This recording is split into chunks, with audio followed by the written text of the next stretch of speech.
మన ప్రభువును ప్రియ రక్షకుడైన యేసుక్రీస్తు ప్రభుల వారి అతి శ్రేష్టమైన నామంలో ఈ దినాన మరొకసారి ఈ ప్రార్థనలో పాలు పంపులు పొందిన దేవుని బిడ్డలైన మీ అందరికీ నా హృదయపూర్వకమైన వందనాలు.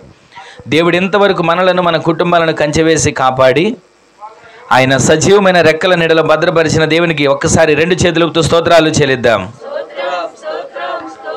ఆమేన్. ఈ దినాన కొద్దిసేపు మనం దేవుని మాటలు ధ్యానం చేద్దాం. క్లుప్తంగా కొన్ని మాటలు నేను మీకు తెలియజేస్తాను. సమయం 8:50 కావస్తోంది. 9:00 9:10 9:05 9:10 ముగించే ప్రయత్నం చేస్తాను. కొద్దిసేపు మనం దేవుని మాటలు ధ్యానం చేసుకుందాం. దేవుని మాట జీవం కలిగిన మాట. మనుషుడు రొట్టె వలన కాక దేవుని నోట నుండి వచ్చే మాట వలన జీవిస్తాడు. ఆ మాటే మనల్ని బ్రతికించే మాట, దిద్దే మాట, సరిచేసే మాట, నిలబెట్టే మాట, బ్రతికించే మాట. ఈ దినాన పొద్దున ఒక వాగ్దానం మనకు వచ్చింది కదా వాట్సాప్లో. ఆ వాగ్దానాన్ని ఒక్కసారి మనం చదువుకొని ప్రార్థన చేసుకొని చూడండి. ఇర్మియా ప్రవచన గ్రంథం 2వ అధ్యాయం 20వ వచనంలో రాయబడిన మాటనే ఒకసారి చూడండి. ఆ వాగ్దానాన్ని 2వ అధ్యాయం 20వ వచనంలో రాయబడిన మాట, పూర్వకాలము నుండి నేను నీ కాడిని విరగగొట్టి నీ బంధకములన్నిటినీ తెంపివేసి తిని నేను సేవ చేయనని చెప్పుచున్నావు. ఎత్తైన ప్రతి కొండ మీదను పచ్చని ప్రతి చెట్టు క్రిందను క్రీడించుచున్నావు. ఇక్కడ ఒక మాటను నేను మీకు జ్ఞాపకం చేస్తా. మూల వాక్యం మనం చదివితే ఒక మాట మనకు కనబడుతుంది. సార్ చూడండి, ప్రారంభంలో నేను నీ కాడిని విరగగొట్టి నీ బంధకములను తెంపివేస్తాను. ఆమె చెప్పండి. ఈ దినాన ఈ వాగ్దానం మన జీవితాల్లో దేవుడు నెరవేర్చునుగాక. దేవుడు అంటున్నాడు, ఇక్కడ రాయబడిన మాట ఇర్మియా ప్రవచన గ్రంథంలో పరిశుద్ధాత్మ దేవుడు మనతో పలికిస్తూ వినిపిస్తున్న మాట ఏంటంటే, నీ కాడిని నేను విరగగొడతాను. నీ కాడిని నేను విరగగొట్టి నీ బంధకాలను నేను తెంచివేసి నిన్ను సరైన మార్గంలో నిలబడే వ్యక్తిగా నేను చేస్తాను. ఏ కాడి ఉంది మన మీద? ఏ బంధకాలు ఉన్నాయి మన మీద? ఏ రకమైన కాడిలో మనం నడిపించబడుతున్నాం? ఎలాంటి కాడి కింద మన జీవితం కొనసాగుతుంది? ఏ రకమైన కాడి కింద మన బ్రతుకులు కొనసాగుతున్నాయి? ఎలాంటి కాడి కింద మన ఆత్మీయ జీవితం కొనసాగుతుంది? ఒక్కసారి మనం ఆగి ఆలోచన చేసినట్లయితే ఇక్కడ రాయబడిన మాట ఎప్పటి నుంచి అంట ఈ కాడి ఉంది? ఈ రోజు నుంచి కాదంట, పూర్వకాలం నుండే కాడి అనేది వెంటాడుతుంది. ఆస్తిలాగా పితరులు సంపాదించిన ఆస్తి కరిగిపోవచ్చు, పితరులు సంపాదించిన ఆస్తి పాడైపోయి ఉండొచ్చు, పితరులు సంపాదించినటువంటి ఇచ్చినటువంటి వెండి బంగారాలు పాడైపోయి ఉండొచ్చు. కానంట కాడి అనేది ప్రతి కుటుంబాన్ని తరతరాలుగా పూర్వకాలం నుండి వెంటాడుతుంది. నిన్నటి దినాన ఆగస్టు 15 స్వాతంత్ర దినోత్సవం. మాకు స్వతంత్రం వచ్చింది, విడుదల పొందాం, కాడి విరగొట్టబడిందని సంబరాలు చేసుకుంటాం. ప్రతి ఆగస్టు 15 రోజున మనం సంబరాలు చేసుకుంటాను ఉంటాం. ఏదో రకంగా మా కాడి విడుదల కలిగింది, మా కాడి నుంచి మాకు విముక్తి కలిగింది, మా కాడి నుంచి మాకు ఒక ఉపశమనం కలిగింది అనుకుంటూనే ఉంటున్నాం. కానీ మనిషి ప్రతిరోజు కూడా ఒక కాడి కింద తన జీవితాన్ని కొనసాగిస్తున్నాడని గమనించలేకపోతున్నాం. ఆత్మీయ జీవితంలో ప్రార్థన చేస్తున్నాం, పాటలు పాడుతున్నాం, పరిచర్య చేస్తున్నాం, ఎంతో అంతో దేవుని భక్తిగానే జీవిస్తున్నాం. కానీ ఏదో ఒక కాడి మనిషిని పట్టి పీడిస్తుంది. ఏదో ఒక కాడి మనిషిని ఏదో రకంగా పాపంలోనూ శాపంలోనూ నరక యాతనలోనూ నలిగిపోయే కాడి వెంటాడుతూనే ఉంది. అయితే ఈ కాడి నుంచి దేవుడు మనకు ఒక విడుదల దయచేయునుగాక. ఈ కాడి నుంచి దేవుడు మనల్ని విడిపించునుగాక. ఒక మాట చూడండి, నహూము గ్రంథంలో 1వ అధ్యాయం 13వ వచనంలో రాయబడిన మాట, పేజీ నెంబర్ 768 69. 1వ అధ్యాయం 13వ వచనంలో రాయబడిన మాట ఏంటంటే, వారి కాడిమ్రాను నీ మీద ఇక మోపకుండా నేను దానిని విరగగొట్టుదును, వారి కట్లను నేను తెంపుదును. అందరూ ఆమేన్ చెప్పండి. మరొకసారి ఆ మాట తెలిసిన వారు చూడండి. వారి కాడి మ్రాను నీ మీద ఇక మోపకుండా నేనే దానిని విరగగొడతాను, వారి కట్లను నేను తెంపుతాను. ఇక్కడ మనం గమనించినట్లయితే ఎవరు ఈ వీరు? వారి కాడిమాను నేను తెంచుతాను అంటున్నాడు కదా. వారి కాడిమాను ఇక మీద మన మీద మోపబడదంట. దేవుడు ఖచ్చితంగా చెప్తున్నాడు. ఇదేనా మనం వినే కొంచెం సమయం ఈ వాక్యం మన హృదయంలో దేవుడు భద్రపరచాలి. ఆమేన్ చెప్పండి. మూల వాక్యాలు మనం చదువుతున్నాం. నేను వారి కాడిమాను ఇక మీద వారి మెడ మీద ఉండకోకుండా ఆ కాడిని, ఆ మానును నేను తెంచుతాను, కట్లను నేను తెంచుతాను. ఇక్కడ రాయబడే మాట ఏంటంటే, ఇక మీదట వాడి కాడి మ్రాను వాడి మీద ఇక మోపబడకుండా నేను దానిని విరగ్గొడతాను. దేవుడు మన మీద ఉన్నటువంటి కాడి అనేటువంటి ఏముందో తెలిసి ఎంతవరకు ఎన్నో రోజుల నుంచి, పూర్వకాలం నుంచి వెంటాడుతుందంట పాపం అనే కాడి. దేవుడు ఈ పాపం అనే కాడిని విరగగొడుతున్నాడు. ఈ పాపం అనే కాడి నుంచి దేవుడు విడుదల చేస్తున్నాడు. ఈ పాపం అనే కాడి నుంచి దేవుడు మనకు ఒక విముక్తిని ఇస్తున్నాడు. ఈ పాపం అనే కాడి నుంచి మనకు స్వాతంత్రాన్ని ఇస్తున్నాడు. పాపం అనే కాడి ఉన్నంత వరకు స్వేచ్ఛ ఉండదు. పాపం అనే కాడి కింద ఉన్నంత వరకు స్వాతంత్రం ఉండదు. పాపం అనేటువంటి బానిస అనేటువంటి కాడి కింద ఉన్న వారికి ఏ ఒక్కరికి స్వేచ్ఛ కానీ స్వాతంత్రం ఉండదండి. ఒక వ్యక్తి బానిసగా ఉన్నాడు ఒక ఇంట్లో. వినండి, ఒక వ్యక్తి ఒక ఇంట్లో బానిసగా ఉన్నాడు. బానిస తన పని తాను చేసుకోవడానికి స్వాతంత్రం ఉండదు. సొంతంగా నిర్ణయం తీసుకోలేడు. సొంతంగా ఒక ఊరికి వెళ్ళడానికి ఏ రకమైనటువంటి అతని ఆలోచన సరిపోదు. సొంతంగా అతను ఏ పని చేద్దామని అతని వల్ల కాదు. యజమాని చెప్తాడు, ఇదిగో నువ్వు ఆ పని చేయాలి, ఇదిగో నువ్వు ఈ సమయంలో ఇక్కడ ఉండాలి, ఇదిగో మేము తిన్నాకే నువ్వు తినాలి, మేము పడుకున్నాకే నువ్వు పడుకోవాలి. ఈ కాడి కింద ప్రతి వ్యక్తి ఏదో ఒక బానిసలు బ్రతుకుతూనే ఉంటున్నాడు.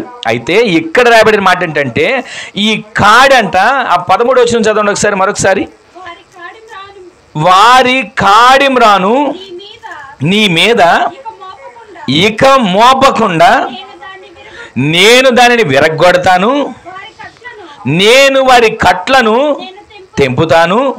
నీనెవే యెహోవా నిన్ను బట్టి ఆజ్ఞ ఇచ్చినదేమనగా, నీ పేరు పెట్టుకొని వారు ఇకను పుట్టకయుందురు. ఇక్కడ ఈ మాట వినండి. నీనెవే పాపపు కాడిలో ఉంది. నీనెవే అనే పట్టణం పాపం చేత నింపబడిపోయి ఉంది. కానీ దేవుడు ఏమంటున్నాడు తెలుసా? యోనా, ఆ నీనెవే పట్టణానికి వెళ్ళు. నీనెవే పట్టణం కాడి నేను తెంచబోతున్నా. నీనెవే పట్టణం మీద ఉంటుంటే ఆ కాడిని నేను విరగొట్టబోతున్నా. వారి కట్లను నేను తెంచబోతున్నా. అక్కడికి వెళ్ళమంటే యోనా ఏమంటున్నాడు తెలుసా? అయ్యా, అక్కడ దాకా వెళ్ళమంటావు, బాగానే ఉంటుంది, వెళ్తా. తీరా నేను వెళ్ళి వాళ్ళకి సువార్తను ప్రకటిస్తా. వారు మార్పు పొందుతారా? మారు మనసు పొందుతారా? వారు ఏమైనా పాపాన్ని విడిచిపెడతారా? కాడిని వారు ఏమైనా తొలగించుకోగలుగుతారా? తీరా నేను అక్కడికి వెళ్తానా?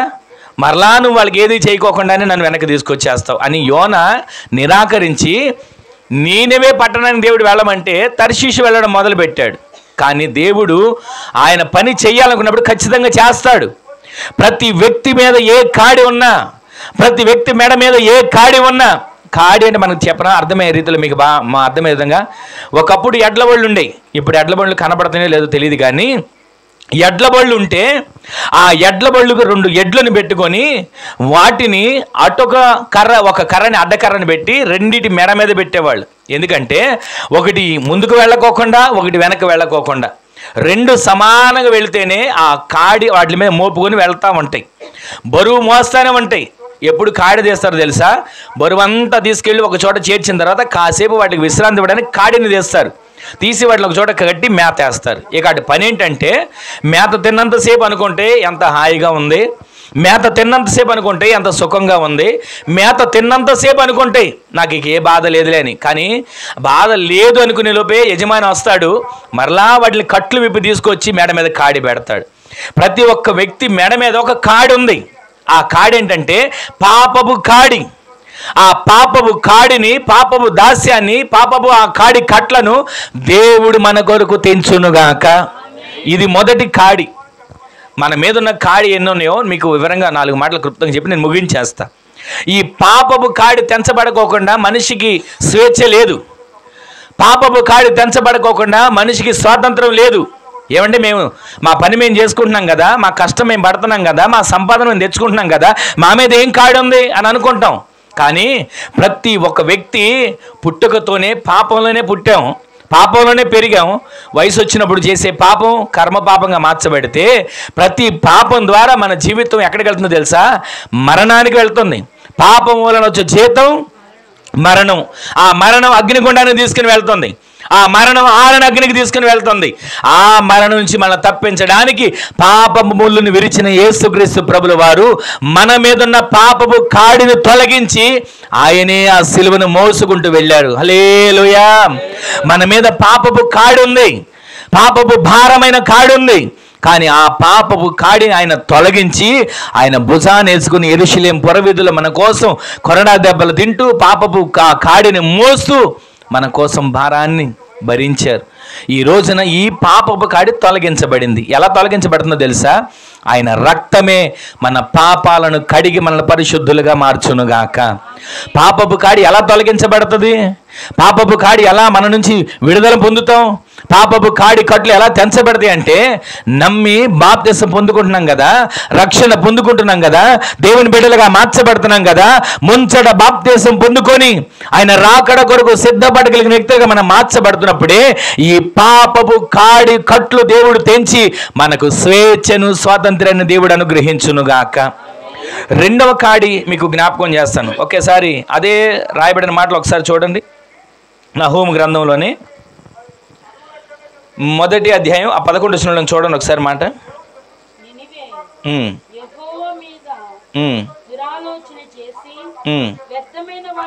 ఒకసారి ఇర్మియా గ్రంథంకి రండి. 30వ అధ్యాయం, ఇర్మియా గ్రంథం 30వ అధ్యాయం 8వ వచనంలో రాయబడిన మాట ఒకసారి చూడండి. చున్నాడు, నీకున్న కాడి నీ మెడ మీద ఉండకుండా ఆ దినమున నేను దానిని విరిచి నీ కట్లను తెంపుతాను. హల్లెలూయా. ఏ కాడి మన మీద ఉంది? ఎలాంటి కాడి మన మీద ఉంది? ఏ రకమైన కాడి మన మీద ఉందంటే, మొదటిదేమో పాపం అనే కాడి ఉంది. ఆ పాపం అనే కాడి ఈ నీనెవే కాడి. నీనెవే కాడి, పాపం అనే కాడి చేత మనం ఎంతకాలం ఆ పాపం అనే కాడిలో నలిగిపోతున్నా, ఎంతకాలం ఆ పాపం అనే దాస్యపు కాడిలో మనము ఏడవబడుతున్నా, ఆ పాపం అనే కాడి ద్వారా మన జీవితాలు ఎప్పుడు భారాన్ని భరిస్తూనే ఉంటున్నాయి. అయితే ఆ పాపం అనే కాడిని దేవుడు తొలగించి మనకు విడుదల దయచేస్తున్నాడు. ఇంకొక మాట ఇక్కడ మనం చదివినట్లయితే, అదే నహూము గ్రంథంలో మనం చూస్తే ఒక మాట మీకు కనబడుతుంది. నేను చూస్తాను ఉండండి ఒకసారి. అదే నహూము గ్రంథంలో ఎలాంటి స్థితిలో ఉంటున్నారంటే, వారు పాపపు కాడి నుంచి తొలగించబడిన తర్వాత ఇంకొక కాడి ఉంటుంది. ఆ కాడి ఎలాంటి కాడి? ఆ కాడి ఎటువంటి కాడి అంటే దురాలోచన కాడి. ఈ రెండవ కాడి దురాలోచన కాడి. ప్రతి ఒక్కరిలో మంచి ఆలోచన కంటే దురాలోచన ఎక్కువ ఉంటుంది. ప్రతి వానిలో కూడా మీరు గమనించండి, మంచి ఆలోచన ముందు రాదండి, ముందు దురాలోచన వస్తుంది. ఏంటి ఇలా జరుగుతుంది? వాళ్ళు కూడా ఇది కొన్నారా? వాళ్ళు కూడా అది కొనుక్కున్నారా? వాళ్ళు కూడా తెచ్చుకున్నారు? ఏదో ఒక దురాలోచన మొదట మన మనసులోకి వస్తుంది. దురాలోచన వలన మన ఆత్మీయ జీవితం పతనమైపోతుంది. ఈ దురాలోచన అనే కాడి వలన మన ఆత్మీయ జీవితం పతనమైపోతుంది. దురాలోచన మనలో ఉండకూడదు. నమ్మి బాప్తిసం పొందామా? నీనెవే అనే కాడి నుంచి రక్షించబడ్డామా? పాపపు కాడి నుంచి రక్షించబడ్డామా? రక్షించబడి నీటిలో ఆయనతో బాప్తిసం పొందుకొని జన్మించి తిరిగి మనలా లేచామా? పాత జీవితం గతించిపోయింది, పాత జీవితం సమాధి చేయబడిపోయింది. క్రొత్త జీవితం మనం జీవించే వారిగా, నూతనమైనటువంటి కృప చేత నింపబడే వారిగా పాపపు కాడి విరగొట్టబడి నూతన జీవితం జీవిస్తున్నాం కదా. నూతన జీవితంతో జీవించే మనలో మరొక కాడి ఉంటుందంట. ఏం కాడి అదంటే దురాలోచన అనే కాడి. ఈ దురాలోచన అనే కాడి విరగొట్టబడునుగాక. మనకు ఆలోచించగలిగిన గ్రహింపు ఉండాలి. దురాలోచనతో వచ్చాడండి అపవాది. హవమ్మ దగ్గరికి వచ్చి ఏమంటున్నాడు? ఇదిగో ఈ పండు తినొద్దన్నాడా మిమ్మల్ని? ఈ పండు మిమ్మల్ని తినొద్దన్నాడా అని అడిగితే అసలు వెంటనే హవమ్మ ఏమనాలి? ఎవరా నువ్వు ఇక్కడికి వచ్చావు? తోటలో నీకేంటి పని? మా దేవుడు మాతో చల్లబొట్టు వాళ్ళు మాట్లాడుతూ మమ్మల్ని ఇక్కడ కాపలా ఉండమన్నాడు. మేము ఇక్కడ సేద్యం చేస్తున్నాం. ఈ తోటను మేము కాపలా కాస్తున్నాం, పండిన ఫలాలు తింటున్నాం, అసలు నువ్వెవడు ఎలా వచ్చి లోపలికని మాట్లాడాలి. లేదా వాడి మాట వినకుండా వెళ్ళిపోవాలి. దురాలోచనతో వచ్చిన ఆ మాటకి చెవియొగ్గంట. ఆ మాటలు రమ్యముగాను ఇంపుగాను ఉన్నాయంట. ఎంత అందంగా పిలిచి ఉంటుందో ఒకసారి మీరు ఆలోచించండి. హవ్వమా అని ఎంత అందంగా పిలిచి ఉంటుంది. పిలిచి పిలవగానే ఎవరు నన్ను ఇంత ఇదిగా పిలవలేదే అని ఒక్కసారి ఆగిపోయి వెనక్కి తిరిగి చూస్తే మాట్లాడడం మొదలుపెట్టింది. మాటలు కలిపింది. దురాలోచన ఎంత భయంకరమైనదంటే మహిమ దేహాన్ని పోగొడుతుంది. దురాలోచన ఎంత కుయుక్తిగా మనిషి ఆత్మీయ జీవితాన్ని పాడు చేస్తుందంటే దేవుని నిత్యత్వానికి వెళ్ళవలసిన మనిషిని ఆత్మను నరకానికి వెళ్ళేటట్లుగా చేస్తుంది. అందుకే దేవుడు మన కోసం ఈ భూమి మీదకి వచ్చి 3.5 సంవత్సరాలు సేవా పరిచర్య చేసి అనేక ఆత్మలను రక్షించి అనేకుల కొరకు సువార్తను ప్రకటించి ఉపమానాలను బోధించి వారందరినీ కూడా ఈ కాడి నుంచి తెంచబడాలని ఆయనే మన కోసం శరీర అవతారంలోకి వచ్చి రక్తాన్ని చిందించి యవ్వన రక్తాన్ని మన కొరకు కార్చాడే. ఈ స్వాతంత్ర్యం వలన మనము స్వేచ్ఛగా బ్రతుకుతున్నాం. దేవుడిచ్చిన రక్తము ద్వారా మనము స్వేచ్ఛగా జీవించగలుగుతున్నాం. అయితే మనలో పాపపు కాడి విరగొట్టబడాలి. రెండవది దురాలోచన అనే కాడి విరగొట్టబడాలి. ఈ దురాలోచన అనే కాడి మనలోంచి విడిపించబడితే మన ఆలోచనలు దేవుని ఆలోచనలతో ఐక్యపడే ఆలోచనలుగా దేవుడు మార్చునుగాక. ప్రార్థన చేసేటప్పుడు కూడా ఆలోచన రావాలండి. ఆలోచన లేకుండా మనం ప్రార్థన చేసినా, ఆలోచన లేకుండా మనము పాట పాడినా, ఆలోచన లేకుండా మనం పరిచర్య చేసినా, ఆలోచన లేకుండా మనం ఏ పని చేసినా అది వ్యర్థమే. దురాలోచనతో మన మనసు ఎప్పుడు కూడా నింపబడకూడదు. మన మనసు నిత్యము దేవుని ఆలోచనలు కలిగినటువంటి కృపచేత నింపబడునుగాక. దురాలోచనని కాడి కొట్టివేయబడాలి, పాపపు కాడి కొట్టివేయబడాలి. 3వ కాడిని మీకు చూపిస్తాను, చూడండి ఒకసారి. యెషయా గ్రంథం 14వ అధ్యాయం, త్వరగా చూడండి. యెషయా గ్రంథం 14వ అధ్యాయం 25వ వచనం.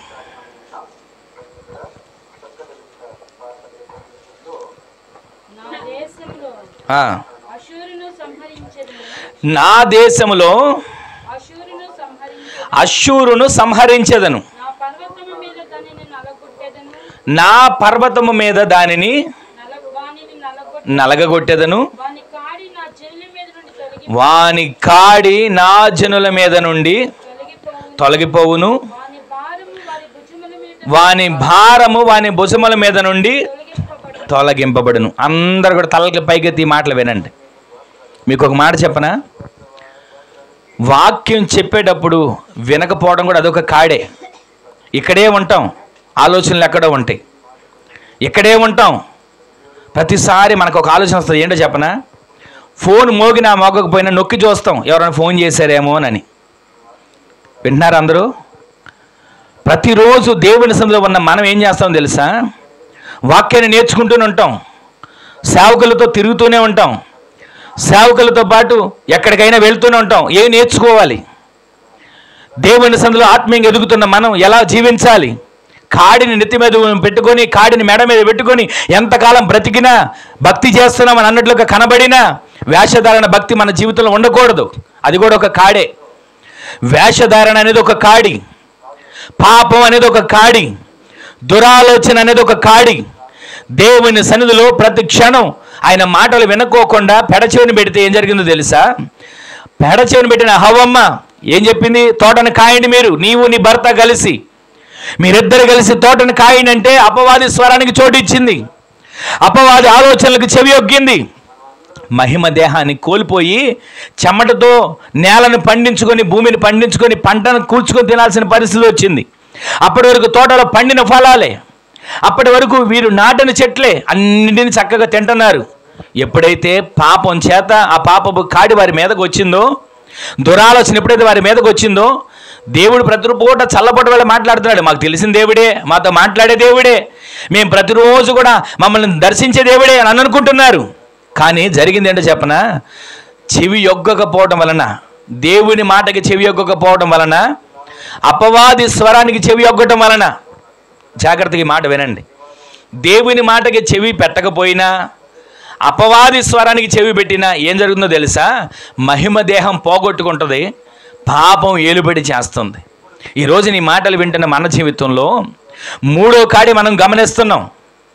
మొదటిది పాపం అనే కాడి విరగొట్టబడాలి, దేవుడు విరుస్తాడు. రెండవది దురాలోచన అనే కాడిని దేవుడు విరుస్తాడు. మూడోది అష్షూరు కాడంట. ఇది ఏం కాడో చెప్పనా? అష్షూరు కాడి అంటే చెప్పనా మీకు అర్థమయ్యే విధంగా, అహంకారం అనే కాడి. ఈ అష్షూరు కాడి ఎలాంటిదంటే, అష్షూరు ఈ రాజు ఎప్పుడు కూడా అహంకారంతో నిండి ఉండేవాడు. ఆ రాజు ఎంత అహంకారంతో ఉండేవాడంటే, హిజ్కియా ఒక దినాన ప్రార్థన చేస్తుంటే అంటున్నాడంట, హిజ్కియా ప్రార్థన చేస్తాడా, హిజ్కియా ఇదిగో హిజ్కియాను నమ్ముకుని వెళ్ళిపోయారా, హిజ్కియా వల్ల మీకు ఏమవుతుంది, హిజ్కియా ఆరాధించి దేవుడి వల్ల ఏమవుతుంది, నా చేతిలోంచి విడిపించగలిగిన వాడెవడు, నా చేతిలోంచి మిమ్మల్ని తప్పించగలిగిన వాడెవడు, నా బాణాల నుంచి మిమ్మల్ని తప్పించగలిగిన వాడు ఎవడు, నా రథాల కింద నలక కొట్టకుండా తప్పించుకోగలిగిన వాడు ఎవడు అని ఇష్టం వచ్చినట్లుగా అహంకారాన్ని వ్యక్తం చేస్తున్నాడు. ఆ అహంకారాన్ని వ్యక్తం చేస్తూ ఉన్నప్పటికీ కూడా ఆ అహంకారంతో ఉన్నటువంటి ఆ అష్షూరు కాడిని దేవుడు విరగ్గొడుతున్నాడు. ఆమేన్ చెప్పండి. ఏ అహంకారం మన మీద ఏలుబడి చేస్తుంది? డబ్బును చూసి అహంకారం ఉంటుంది కొంతమందికి, ఆస్తులు ఉన్నాయని అహంకారం ఉంటుంది, ఏదైనా రాబడి ఉంది అనే అహంకారం ఉంటుంది, నేను పలానా పని చేయగలను అనే అహంకారం ఉంటుంది. ఈ అహంకారం అనే కాడి మనల్ని పరలోకాన్ని తీసుకుని వెళ్ళదు. అహంకారం అనే కాడి మనల్ని పరలోక రాజ్యానికి వారసులుగా చేయబడనివ్వదు. ప్రతిరోజు కూడా దేవుని సన్నిధిలో విరిగి నలిగిన హృదయముతో ఆయన పాదాలు పట్టుకునే వారిగా దేవుడు మనల్ని నిలబెట్టునుగాక. అలాంటి వారిగా మనం జీవించబడితే మన జీవితంలో ఎప్పుడు కూడా ఈ అహంకారం అనే కాడి, కానీ ఈ చరిత్ర చాలా ఉంది చెప్పాలంటే, నేను క్లుప్తంగా ముగిస్తున్నా. అహంకారం అనే కాడి తొలగించబడాలి. ఆ హిజ్కియా ప్రార్థన చేశాడా? దేవుని సందులో ఆ ఉత్తరాన్ని పరిచి ఆ అష్షూరు రాజు పంపించిన ఆ వాటన్నిటిని బట్టి దేవుని సందులో ప్రార్థన చేస్తే దేవుడు వెంటనే హిజ్కియాకు దర్శనమిచ్చి మాట్లాడడం మొదలు పెట్టాడు. ఆ అహంకారంతో ఉన్నటువంటి వ్యక్తి, అష్షూరు సైన్యం 185,000 మంది హతమైపడేట్లా ఒక్క దూతను పంపితే కార్యం జరిగింది. ఈ రోజు నీ మాటలు వింటున్న మన జీవితంలో ఏ అహంకారం ఆత్మీయతలు ఎదగనివ్వకుండా అడ్డుపడుతుంది? ఏ అహంకారం అనే కాడి మెడ మీద ఉండి ఆత్మీయతలు ఎదగనివ్వకుండా చేస్తుంది? ప్రార్థన అంటే కన్నులు మూసుకుని అలవాటు ఉండదు. ప్రార్థన చేసేటప్పుడు దేవుని సందులో ఆత్మీయంగా ఎదుగుతాం, ఆత్మీయంగా బలపరచబడతాం ఆలోచన ఉండదు. ఇదొక అహంకారం అనే కాడి. ఈ అహంకారం అనే కాడి విరగొట్టబడాలి. దేవుని సంధికి వస్తున్నాం, అహంకారం అనే కాడిని పెట్టుకుని వెళ్ళిపోతే లాభం ఏంటి? ప్రార్థన చేస్తున్నాం, అహంకారం అనే కాడి మెడ మీద ఉంటే ఉపయోగం ఏంటి? ఎంతసేపు ఈ అహంకారం అనే కాడి కింద నలిగిపోతామా? ఒక వ్యక్తి అంట, కొత్త నిబంధన గ్రంథాలు ఉంటుంది, 18 సంవత్సరాల నుంచి ఒక వ్యాధితో దురాత్మ చేత పీడించబడుతూ వంగిపోయిందంట. అదొక కాడి. యేసుక్రీస్తు ప్రభువు ఏం చేశాడు తెలుసా? నీవు లేచి నిలబడు అనగానే 18 సంవత్సరాల నుంచి ఆమెలో ఒక దురాత్మ బట్టి నడుము వంగిపోయింది. ఆయన ఎప్పుడైతే స్వరంతో మాట్లాడాడో వెంటనే ఆమె నడుము మరలా యథాస్థితికి వచ్చి నిలబడగలిగిన శక్తి కలిగింది. కొన్నిసార్లు మనలో బలహీనతలు వస్తున్నాయి. దానికి కారణం ఏంటో తెలుసా? దురాత్మలు. ఏది మన మీద దాడి చేస్తున్నా అవి దురాత్మ క్రియలు. ఈ కాడి విరగొట్టబడాలి. అహంకారం అనే కాడి మనలోంచి విరగొట్టబడితే ఆనంద గానాల చేత దేవుని సందులో హర్షించే వారిగా దేవుడు నిలబెట్టునుగాక. ప్రతిరోజు కూడా ఒక మాట చెప్పనా, ఫోన్కి ఎంత ప్రాధాన్యత ఇస్తావు? రోజు మొత్తంలో ఫోన్కి ఎంత ప్రాధాన్యత ఇస్తావు? ఇది కూడా కాడే. ఈ ఫోన్ని అవసరమైన దానికే వాడుకోవాలి. ప్రార్థన చేస్తుంటామా? ఫోన్ రాగానే పరిగెత్తుకుని వెళ్ళిపోతాం. ప్రార్థన చేస్తుంటామా? ఎవరు ఫోన్ చేశారా అని టచ్ చేసి చూస్తాం. అదేవిధంగా దేవుడు నాకు ఏ వర్తమానం ఇచ్చాడు, దేవుడు నాకు ఏ ఆత్మను ఏ ఆత్మతో నన్ను అభిషేకించాలని, ఎంత కొలతలేని ఆత్మతో నింపాలని ఆశపడుతున్నాడని ఎదురు చూడండి. వాక్యాన్ని తెరిచి చూడండి, ఈరోజు నాకు ఏ వాగ్దానం ఇస్తున్నాడని. ప్రతిరోజు కూడా దేవుని సన్నిధిలో ఆయన బైబిల్ గ్రంథాన్ని ఎన్నిసార్లు తెరవగలుగుతున్నాం, వాక్యాన్ని ఎన్నిసార్లు చదవగలుగుతున్నాం. ఫోన్ 24 గంటలు కూడా చూస్తూనే ఉంటామండి. కానీ వాక్యాన్ని తెరవమంటే చిరాకు, ప్రార్థన చేయమంటే ఎక్కడ లేని కోపం, కుటుంబాలు నిలబడి చేస్తుంటే ఇదొక కాడి. ఈ కాడి విరగ్గొట్టబడాలి. దేవుని సందులో ఆత్మీయులుగా ఎదుగుతున్న మనం పాపం అనే కాడిని ఇంకా మోసుకుంటూ వెళితే, ఈ కాడి విరగ్గొట్టబడకుండా ఈ కాడినే భుజాల మీద పెట్టుకొని మెడ మీద పెట్టుకొని వంగిపోయిన వ్యక్తులుగా మనం భక్తి చేస్తూ కనబడితే పైగా అందరూ నిలువుగా ఉన్నట్లుగా కనబడతాం. ఏ పాపపు కాడి ఉంది? అది విరగ్గొట్టబడాలి. ఏ దురాలోచన కాడు ఉంది? అది విరగ్గొట్టబడాలి. ఏ అహంకారపు కాడు ఉంది? అది విరగ్గొట్టబడాలి. చివరికి ఒక మాట నేను చూపిస్తాను చూడండి. అదే యెషయా గ్రంథంలో, ఇర్మియా గ్రంథంలో 8వ అధ్యాయం 2వ వచనం. తొందరగా చూడండి. ఇర్మియా గ్రంథం 8వ అధ్యాయం 2వ వచనంలో రాయబడిన మాట.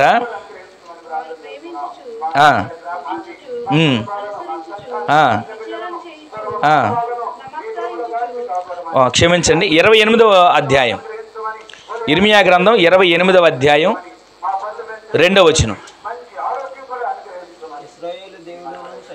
ఇశ్రాయేలు దేవుడును సైన్యములకు అధిపతికి యెహోవా ఇలాగూ సెలవిచ్చుచున్నాడు, నేను బబులోను రాజు కాడిని విరిచి ఉన్నాను. అందరూ ఆమేన్ చెప్పండి, గట్టిగా గట్టిగా చెప్పండి ఆమేనని. మరొకసారి గట్టిగా చెప్పండి ఆమేనని. ఇక్కడ ఏం రాయబడిందో తెలుసా? నేను బబులోను రాజు యొక్క కాడిని విరగ్గొడుతున్నాను. గట్టిగా ఆమేన్ చెప్పండి. బబులోను రాజు కాడి అంటే చెప్పనా? ప్రకటన గ్రంథంలో ఒక చోట రాయబడి ఉంటుంది, చీకటి కాడి, దురాత్మల కాడి, అంధకార శక్తుల కాడి. ప్రతి ఒక్కరిని వెంటాడుతుంటాయి ఈ కాడి. కనబడవు, వ్యతిరేకించడానికి వీలు ఉండదు. కానీ ఈ కాడిని ఎలా విరగ్గొట్టగలుగుతామో తెలుసా? ప్రతిరోజు యేసు రక్త ప్రోక్షణ నీ ఇంటి మీద ఉండునుగాక. నీ ఇంట్లో ప్రతిరోజు యేసు రక్త ప్రోక్షణ చేత నీవు ప్రతిరోజు దేవుని సందులో ఆయన రక్తాన్ని ఉచ్చరించాలి. ఈ చీకటి కాడి, అపవాది కాడి, ఈ దురాత్మల కాడి యేసు నామములో దేవుడు విరగగొట్టునుగాక. మొదటిది పాపపు కాడిని దేవుడు విరగ్గొడతాడు. రెండవది దురాలోచనని కాడిని దేవుడు విరగ్గొడతాడు. మూడవది అహంకారం అనే కాడిని దేవుడు విరగ్గొడతాడు. నాలుగవది బబులోను రాజు కాడి, అంటే దురాత్మల చీకటి సంబంధమైన కాడిని దేవుడు విరగగొట్టునుగాక.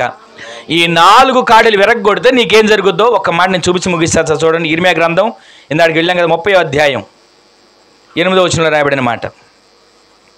ఇర్మియా గ్రంథం 30వ అధ్యాయం 8వ వచనం చదవండి.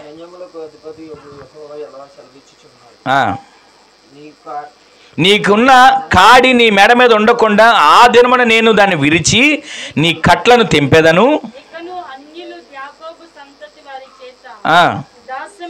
చేయించుకున్నారు గాని వారు తమ దేవుడైన యెహోవానగు నేను వారి మీద రాజుగా నియమించు దావీదును సేవించే వారిగా ఉంటారు. గట్టిగా ఆమేన్ చెప్పండి. ఈ కాడులన్నీ విరగొడితే మనకేం జరుగుతుందో తెలుసా? దేవుని సన్నిధిలో ఆయన్ను సేవించే వారిగా మనము మార్చబడతాం. గట్టిగా చప్పట్లు కొడితే ఆమేన్ చెప్పండి. హల్లెలూయా, హల్లెలూయా, హల్లెలూయా, హల్లెలూయా. ప్రతి పాపపు కాడులను దేవుడు తెంచునుగాక. ప్రతి దురాలోచన కాడులన్నింటినీ దేవుడు తెంచునుగాక. ప్రతి విధమైన అహంకారపు కాడులు, వేషధారణ కాడులు, భక్తిని ముసుగు కాడిని దేవుడు తెంచునుగాక. నాలుగవదిగా బబులోను రాజు కాడి, చీకటి, పాపం, దాస్యపు, ఇంకా చీకటి, అపవిత్రాత్మ, దురాత్మలు, ఈ కాడులన్నింటినీ కూడా దేవుడు తెంచునుగాక. ఎన్నో కుటుంబాల్లో ఏమంటే రాత్రులు నిద్ర పట్టట్లేదు అనేవాళ్ళు లేకలేరు. రాత్రులు నిద్ర పట్టట్లేదండి, పీడకళ్ళు వస్తున్నాయి. రాత్రులు నిద్ర పట్టట్లేదండి, భయంకరమైనటువంటి కళలు వస్తున్నాయి, శవాలు కనపడుతున్నాయి, ఎన్నెన్నో చెప్తారు. ఈ కాడులన్నీ దేవుడు విరగొట్టునుగాక. చీకటి కాడిని దేవుడు విరగొట్టునుగాక. అపవిత్రత అనే కాడిని దేవుడు విరగొట్టునుగాక. దేవుడు విరగొట్టి ఏం చేస్తున్నాడో తెలుసా? మన జీవితాల్లో దావీదును సేవించారంట అప్పుడు ప్రజలు. ఈ రోజున మనము మన పితరుడైనటువంటి ఆ దావీదును ఎలాగ వారు సేవించారో మనందరి నోట దేవుని సేవించే గానాలు ఉండునుగాక. దేవుని సేవించే కృప ఉండునుగాక. ఆరాధన చేసే కృప ఉండునుగాక. ప్రతిరోజు మన నోట ఆరాధన ఉండాలి. ఎప్పుడు ఉంటుందో తెలుసా ఆరాధన? ఈ కాడులన్నీ విరగొట్టబడిన తర్వాత. ఎప్పుడు ఉంటుందో తెలుసా ఆరాధన? ఈ కాడులన్నిటి కూడా దేవుడు తెంచివేసిన తర్వాత, ఈ కట్లన్నీ దేవుడు తెంచివేసిన తర్వాత మన నోట స్తుతించి ఆరాధించే కృప దేవుడే దయచేయునుగాక. అలాంటి ఆరాధన మన నోట్లో ఉండేటట్లుగా మన దీవెనకరమైనటువంటి ఆయన సన్నిధిని ఎప్పుడు మనం అనుభవించుదుముగాక. 4 రకాల కాడులు విరగొడతాడని చూపించాను కదా. 4 రకాల దీవెనలు వెంటనే నేను రెఫరెన్స్ చూపించి ముగించేస్తాను. చూడండి, యెహెజ్కేలు పుస్తకం 34వ అధ్యాయం, యెహెజ్కేలు గ్రంథం 34వ అధ్యాయం 27వ వచనం చూడండి, 26, 27 చూడండి. వారిని నా పర్వతము చుట్టుపట్ల స్థలములను దీవెనకరముగా చేయుదును, ఋతువుల ప్రకారము వర్షము కురిపించదను, దీవెనకరముగు వర్షములు కురియును, ఫలవృక్షములు ఫలములిచ్చును, భూమి పంట పండును, వారు దేశములో నిర్భయముగా నివసింతురు. నేను వారి కాడి కట్లను తెంపి వారిని దాసులుగా చేసుకున్న వారి చేతిలో నుండి వారిని నేను విడిపించానని నేను యెహోవానై ఉన్నానని వారు తెలుసుకొందురుగాక. ఇక్కడ ఇదే వచనాల్లో 3 మాటలని మీకు క్లుప్తంగా నేను అర్థమయ్యేట్టు చెప్తాను, వినండి. మొదటిది, పాపపు కాడిని దేవుడు తెంచుతున్నాడు. రెండవది, దురాలోచన అనే కాడిని తెంచుతున్నాడు. మూడవది, వేషధారణ, అహంకారం అనే కాడిని దేవుడు తెంచుతున్నాడు. నాలుగవది, దురాత్మల అపవిత్రాత్మ కాడులను దేవుడు తెంచుతున్నాడు. అయితే తెంచిన తర్వాత మనకి ఏం జరుగుతుందంటే, మనము దేవుని సన్నిధిలో ఆరాధించే వ్యక్తులుగా మనం మార్చబడతాం. దేవుని సన్నిధిలో ఆయనను స్తుతించే వ్యక్తులుగా మార్చబడతాం. దేవుని సన్నిధిలో ఆయన నిత్యము కొనియాడే వ్యక్తులుగా మనం మార్చబడతాం. మన నోట ఆరాధన, మన నోట స్తుతియాగం, మన నోట ఎప్పుడు యేసు రక్త ప్రోక్షణ మన నోట ఉండేటట్లుగా దేవుడు చేస్తాడు. ఇక్కడ రెండో విషయం ఏముందనంటే, ఇక్కడ రెండో విషయంలో అక్కడ మనం చూస్తే, చుట్టుపట్ల స్థలములన్నిటిని మన కొరకు దీవెనకరంగా దేవుడు మార్చబోతున్నాడు. ఆమెను చెప్పండి. మన చుట్టుపట్ల ఎంతవరకు మనం అనుకుంటాం, ఏమండి వాళ్ళతో నాకు కుదరట్లేదు, వీళ్ళతో నాకు గడవట్లేదు, వీళ్ళతో నాకు గొడవలు, వీళ్ళతో నాకు సమస్యలు అనుకుంటున్నామా? ఈ కాడి ఉన్నంతవరకు సమస్యలు ఉన్నాయి. కానీ ఈ కాడులన్నీ తెంచబడిన తర్వాత, ఆరాధన నీ నోట్లో ఉన్న తర్వాత, స్తుతించే ఆత్మ నీలో ఉన్న తర్వాత, దేవుని సన్నిధిలో ఆరాధించే వ్యక్తిగా నీవు మార్చబడతావు. మొదటిది. రెండవది ఏమవుతుందో తెలుసా? చుట్టుపట్ల ఉన్న వాళ్ళందరూ కూడా దీవెనకరముగా నీ కొరకు వారందరిని దేవుడు మార్చబోతున్నాడు. ఆమెను చెప్పండి. ఈ రోజున ఈ కాడి విరగొట్టబడితే 4 కార్యాలు నీకు జరగబోతున్నాయి. ఒకటి, నీ నోట ఆరాధన ఉంటుంది, స్తుతించే మనసు ఉంటుంది. రెండవది, నీ చుట్టుపట్ల ఉన్న వాళ్ళందరూ కూడా నిన్ను బట్టి దీవించబడతారు, నీవు కూడా దీవించబడతావు. మూడోది కూడా అక్కడే ఉంది. ఏమనుందో చూడండి. దీవెనకరమైన వర్షాన్ని దేవుడు నీకు ఋతువుల ప్రకారం కురిపిస్తాడు. నీవు పంట పండించాలని కోరుకుంటున్నావు కదా, పంట వేస్తున్నావు, పంట చేతికి వచ్చే సమయానికి వర్షాలు పడుతున్నాయి. ఆ వర్షాలు కాదు, ఋతువుల ప్రకారముగా తొలకరి వాన, తొలకరి వర్షం, దీవెనకరమైన వర్షాన్ని దేవుడు నీకు కురిపించునుగాక. అక్కడే రాయబడిన ఇంకొక మాట ఏంటంటే, ఫలవృక్షములు పంటలను ఇస్తాయి, భూమి పండుద్ది, అనేక దీవెనలు నీవు నీ కుటుంబం పొందుకునేటట్లు దేవుడు చేయునుగాక. ఈ మాటలు విన్న తర్వాత అయినా ఒక్కసారి ఆలోచించినట్లయితే, ఇంతవరకు ఈ కాడి మెడ మీద ఉండి నా పంట పండట్లేదు అనుకున్నా, ఈ కాడి మన మెడ మీద ఉండి చుట్టుపక్కల దీవెన లేదు అనుకుంటున్నా, ఈ కాడి మెడ మీద ఉండి ఆరాధన చేయలేకపోయినా, ఈ కాడి మెడ మీద ఉండి ఏ రకమైన నెమ్మదికి నోచుకోలేకపోయినా, దేవుడు ఈ రాత్రి మనతో మాట్లాడుతున్నాడు. దేవుడు వాగ్దానపూర్వకంగా మనతో మాట్లాడుతున్నాడు. ఆ మూల వాక్యాలు మనం చదివినటువంటి ఆ గ్రంథంలో ఆ మాట ప్రకారంగా, నేను నీ కట్లను దింపబోతున్నా, నేను నీ కాడిని విరగొట్టబోతున్నా. విరగొట్టే దేవుడు ఆ 4 రకాల కాడిని విరగొట్టి 4 రకాల దీవెన నీ కుటుంబంలో దేవుడు దయచేయునుగాక. పాపపు కాడిని విరగొడుతున్నాడు, దురాలోచనని కాడిని విరగొడుతున్నాడు, అహంకారం వేషధారణని కాడిని విరగొడుతున్నాడు, ఇంకోటి అపవిత్రత చీకటి క్రియలనే కాడిని విరగొడుతున్నాడు. విరగొట్టి నీకు 4 దీవెనలు ఇవ్వబోతున్నాడు. ఆ 4 దీవెనలు మొదటిది ఏంటో తెలుసా? నీ నోట ఎప్పుడు దావీదుని వాళ్ళు సేవించినట్లుగా దేవుడిని సేవించే మనసు దేవుడు నీకు దయచేయునుగాక. ఆరాధించే మనసు దేవుడు నీకు అనుగ్రహించునుగాక. రెండవది, నీ చుట్టుపట్ల ఉన్న వాళ్ళందరంట నిన్ను బట్టి దీవెనకరంగా మార్చబడబోతున్నారు. ఆమెను చెప్పండి. మూడోది అక్కడ జరుగుతున్న కార్యం ఏంటి తెలుసా? ఋతువుల ప్రకారం దేవుడు వర్షాన్ని ఇస్తాడు. నాలుగవది, అక్కడ ఆ మాట మరొకసారి చదవండి. పైన ఇంకొక మాట ఉంటుంది, వర్షాన్ని కురిపిస్తాను. వర్షం కురిపించడం వేరు, దీవెనకరమైన వర్షం కురిపించడం వేరు. పంటలు పండడం వేరు, దీవెనకరమైన పంటలు పండడం వేరు. వంట వండడం వేరు, చమత్కారంగా వండడం వేరు. ఇక్కడ ఉన్న వాళ్ళందరం స్త్రీలే కదా, ఒక్కొక్కరికి ఒక 1/2 కేజీ చికెన్ తీసుకొచ్చి ఇచ్చామనుకోండి, ఒక్కొక్కరు ఒక్కొక్క రకంగా వండుతారు. ఎవరి వంట ఎవరు చేయగలిగిన తీరు వాళ్ళది. అలాగే దీవెన వర్షం వేరు, వర్షం వేరు. మన మీద మామూలు వర్షం కాదు, దీవెన వర్షాన్ని దేవుడు కుమ్మరించునుగాక. దీవెన వర్షాన్ని మీ కుటుంబం పైన దేవుడు కుమ్మరించునుగాక.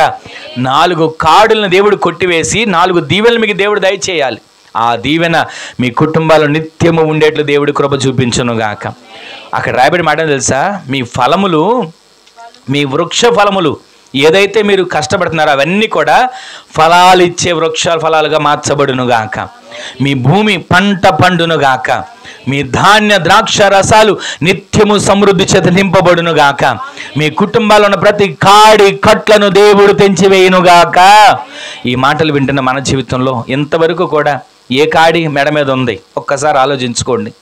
పాపం అనే కాడి ఉంటే మనకు దీవెన రాదు.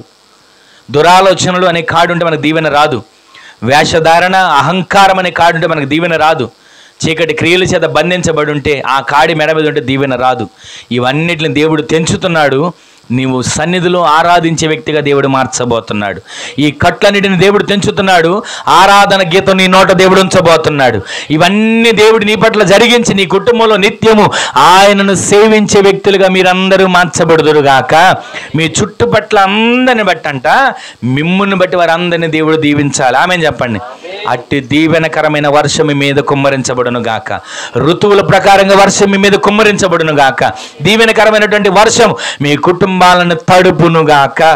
అందరూ కూడా లేచి నిలబడిన ప్రార్థన చేసుకుందాం. అందరూ కూడా అలాగే లేచి నిలబడిన ఒక్క క్షణం ఎవరికి వారి ప్రార్థన చేసుకుందాం. అందరూ లేచి నిలబడి ఒక చిన్న ప్రార్థన, ఆయన సందులో ఒక చిన్న ప్రార్థన చేసుకోబోతున్నాం. ఒక్క క్షణం లేచి నిలబడిన వారు మీ కన్నులు మూసుకొని దేవుని సందులో ఒక్క క్షణం ప్రార్థన చేసుకోండి. అయ్యా, కాడి మ్రాను ఇక మీద నా మీద మోపబడకుండా విరగొట్టబడాలి. కాడి మాను ఇక మీద నా మీద కానీ నా కుటుంబం మీద ఉండకుండా అది విరగొట్టబడాలి. నా పట్ల కార్యాన్ని చేయవా, నా పట్ల కార్యాన్ని చేయవా అంటే ఒక క్షణం ఒక చిన్న ప్రార్థన చేసుకోండి. ఒక చిన్న ప్రార్థన చేసుకోండి. పాపం అనే కాడి విరగొట్టబడాలి. దురాలోచనలనే కాడి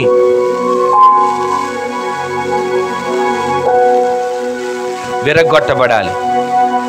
వేషధారణ అహంకారం ఈ కాడులన్నీ దేవుడు విరగొట్టాలి.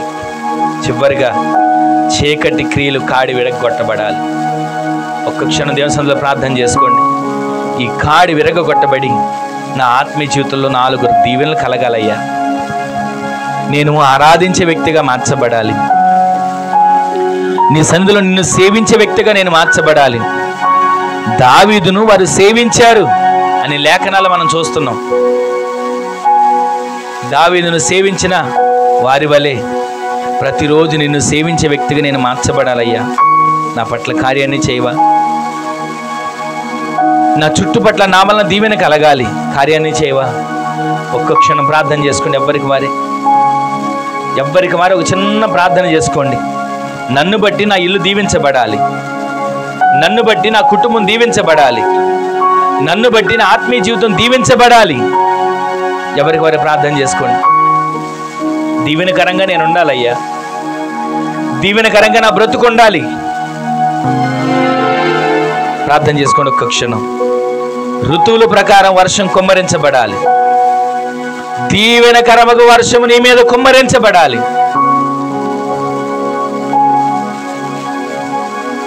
హల్లెలూయా, హల్లెలూయా, హల్లెలూయా.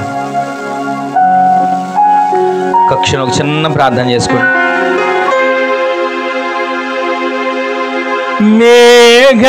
మేఘమదనములు చేయలేని దీవెన వర్షము కురిపించినావే.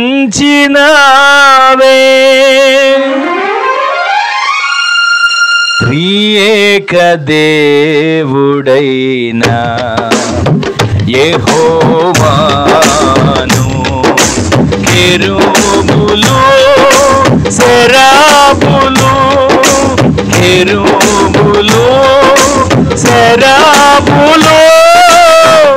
నిత్యము ఆరాధించుదురు.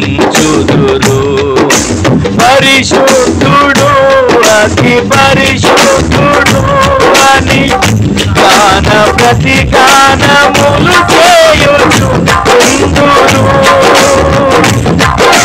పరిశుద్ధుడు అతి పరిశుద్ధుడు అని గాన ప్రతి గానములు చేయుచుందురు. త్రియేక దేవుడైనా యెహోవాను కెరూబులు సెరాపులు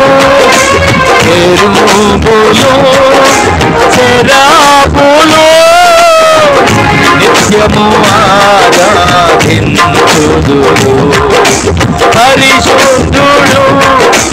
ఆమేన్ ఆమేన్ ఆమేన్ ఆమేన్.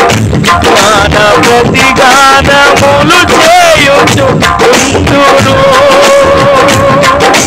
పరిశుద్ధుడు అతి పరిశుద్ధుడు అని గాన ప్రతి గానములు చేయుచు ఉందురు ప్రియేక దేవుడైన యెహోవా.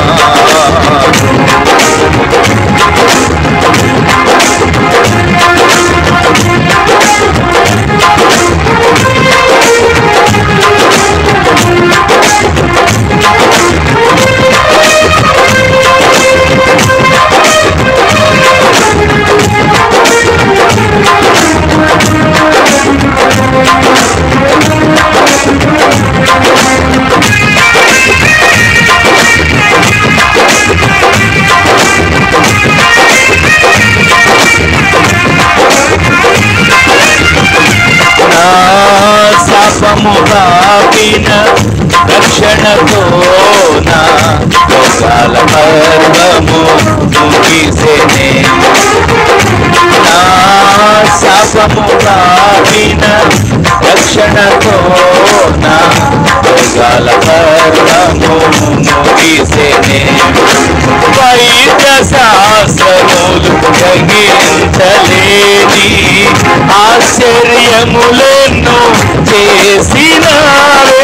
వైద్య శాస్త్రములు గ్రహించలేని ఆశ్చర్యములను చేసినావే. ప్రియేక దేవుడైన యెహోవా. అందరూ కలిసి పాడదాం. ఎరువులు శరాబులు ఎరువులు శరాబులు నిత్యము ఆరాధించుదురు పరిశుద్ధుడు అతి పరిశుద్ధుడు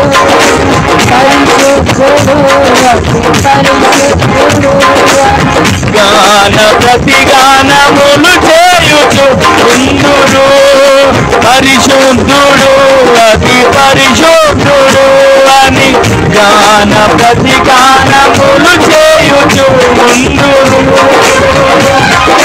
ప్రియేక దేవుడైన యెహోవాను. ఎరువులు శరాబులు ఆమేన్ ఎరువులు శరాబులు నిత్యము ఆరాధించుదురు నా నిర్జీవ క్రియలను రూపుమాపిన పరిశుద్ధాత్మలో ఫలించదనే. నా నిర్జీవ క్రియలను రూపుమాపిన పరిశుద్ధాత్మలో ఫలించదనే.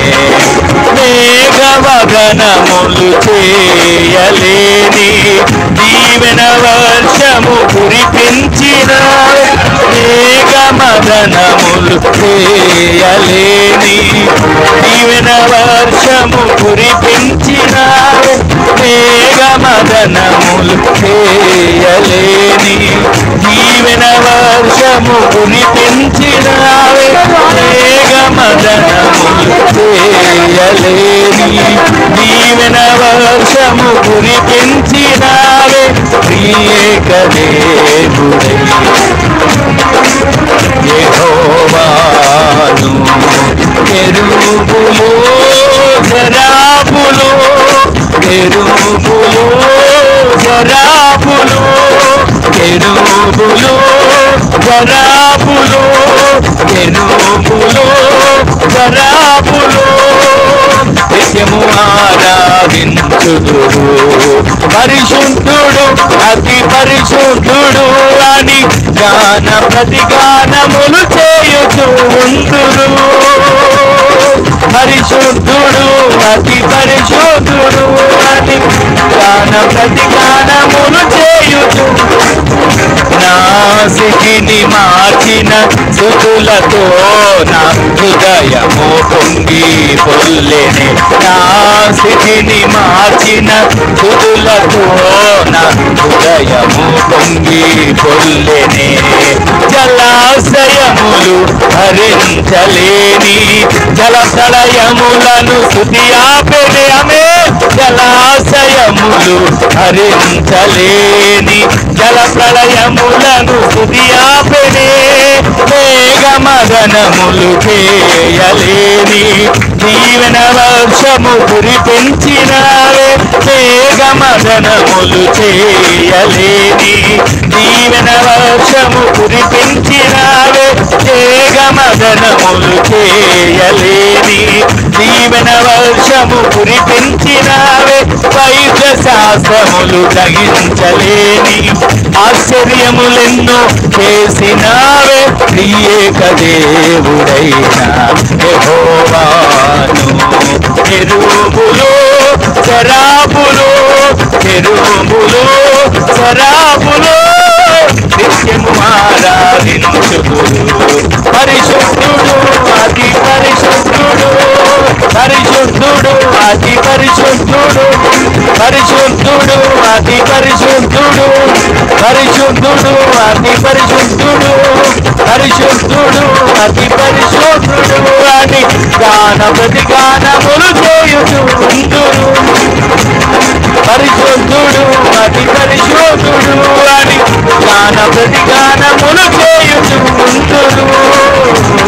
త్రియేక దేవుడైన యెహోవాను, త్రియేక దేవుడైన యెహోవాను కెరూబులు సెరాపులు, కెరూబులు సెరాపులు నింపబడని బలమైన ప్రతి బాధను కలిగించబడి ప్రతి బలహీనతను కాల్చివేయబడి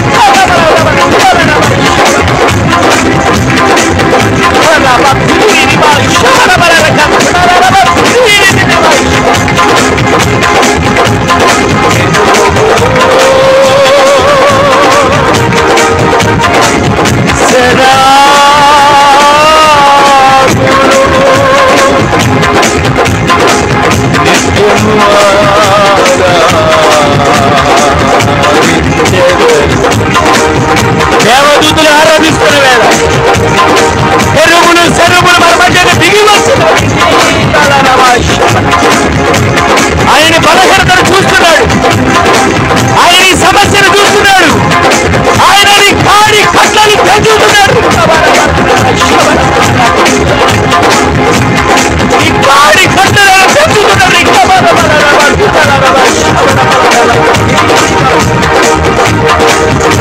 నీ మెడమలో కాడిలను పెంచుతున్నాడు. నీ నోట ఆనందాన్ని చూస్తున్నాడు, నీ చుట్టుపక్కల నీకు నెమ్మదిని దయచేస్తున్నాడు. నీ వెనకమైన వర్షాన్ని నీ మీద కుమ్మరిస్తున్నాడు. హల్లెలూయా, హల్లెలూయా, హల్లెలూయా, హల్లెలూయా,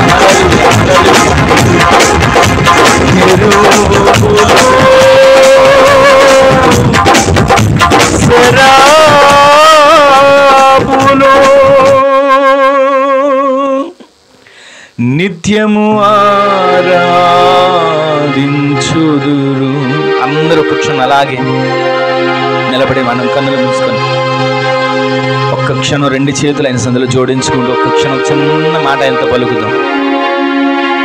నా స్థితిని మార్చిన స్తుతులతో నా హృదయము పొంగి పొర్లెనే.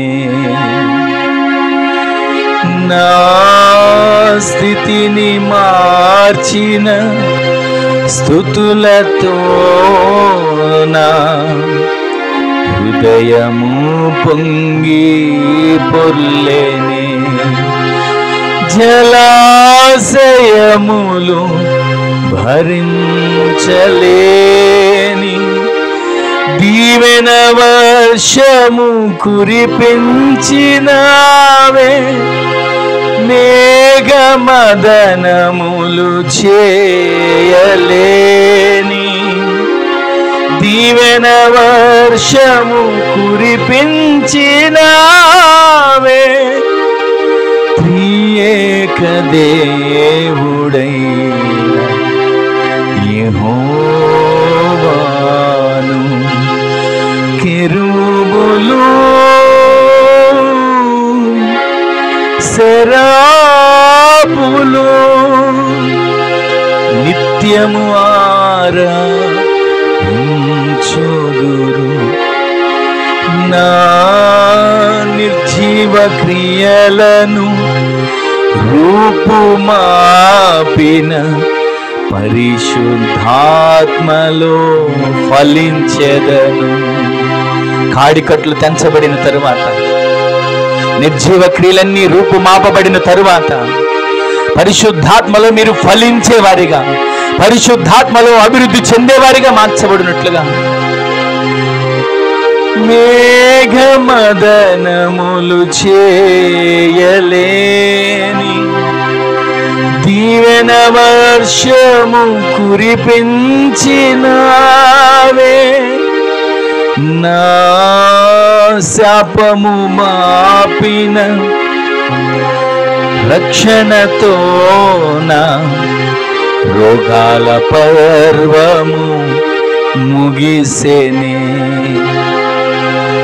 నా శాపము మాపిన రక్షణతో నా రోగాల పర్వము ముగిసెనే. వైద్య శాస్త్రములు గ్రహించలేని ఆశ్చర్యములెన్నో చేసినావే, వైద్య శాస్త్రములు గ్రహించలేని ఆశ్చర్యములెన్నో చేసినావే, త్రియేక దేవుడైన యెహోవాను.